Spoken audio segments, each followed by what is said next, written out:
एक बार एक गोपी ने अपनी सखी से कहा, सखी देख भगवान श्री कृष्ण के नेत्र कितने सुंदर हैं। और उसने अपने नेत्रों को टटोला और कहा, सखी देख प्यारे के नेत्र कितने सुंदर हैं, कितने कोमल हैं। तो दूसरी सखी ने कहा, बहन पागल है तू क्या, अपने नेत्रों को तो हाथ लगा के टटोल रही है और कह रही है कि प्रियतम कृष्ण के नेत्र देख कितने सुंदर हैं, अरे ये तो तेरे नेत्र हैं। तो गोपी ने कहा, नहीं बहन ये मेरे नेत्र नहीं है, ये कृष्ण के हैं। बोली ऐसे कैसे।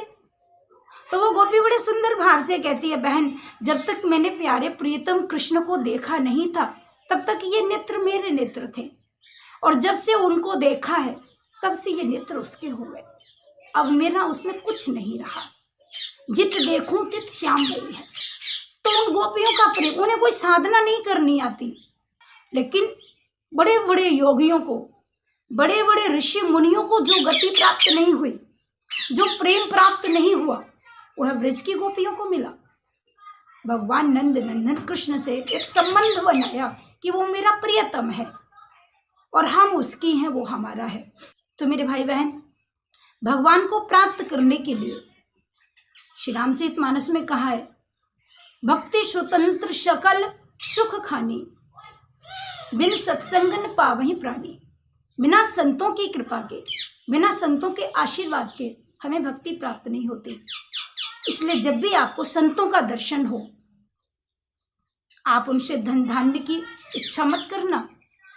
जब भी आपको किसी विशेष संत का, किसी महान पुरुष का दर्शन होता है, तो उनके चरणों में जाकर के बैठना और उनसे यही मांगना कि प्रभु हमें कृष्ण का दर्शन कैसे होगा, हमें नंद के बेटा का दर्शन कैसे होगा, हमें गोपी भाव कैसे प्राप्त होगा।